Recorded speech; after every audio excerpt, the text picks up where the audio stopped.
guys, kwento ko lang no, para to sa mga OFW, sa mga karanasan ko dito sa ibang bansa no.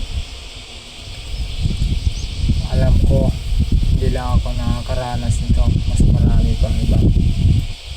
Saka totoong mga nangyayari talaga no. Mahirap, masasabi ko lang no, mahirap talaga ang buhay ng OFW. Mahirap na masaya.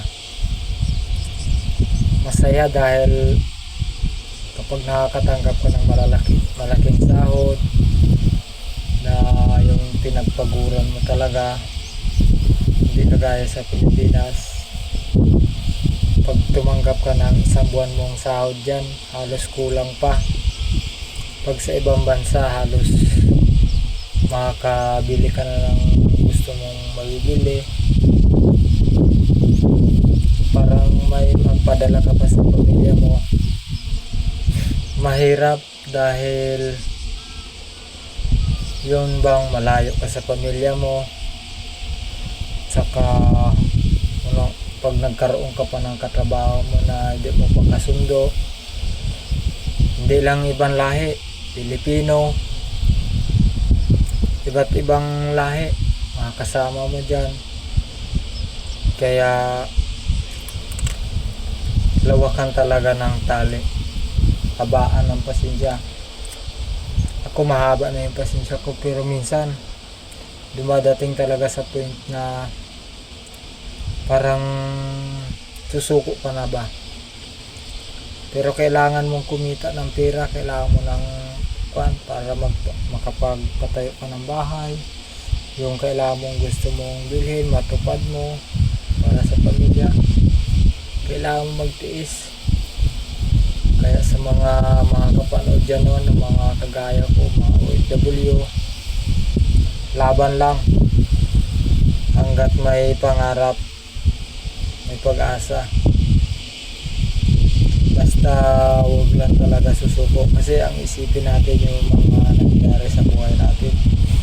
Mahabang proseso bago tayo nakapunta na ibang bansa. Kaya bilib talaga ako, masasabi ko talagang isang bayani yung mga OFW, kasi maraming mga nararanasan dyan. Sa ulang plastikan pa nga dyan, marami karamihan sa mga OFW. Pag may mga kasama tayo dyan, plastikan. Nagsasama kayo sa isang kumpanya, sa isang bahay, trabaho.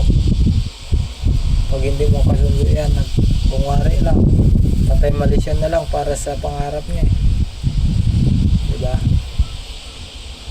Kaya makaka-relate talaga nito yung mga malalayo sa pamilya. Saka yung masasabi ko talaga, matitibay loob lang talaga yung mga OFW na hindi talaga nagsusuko. Pero may mga sumusuko pa rin talaga.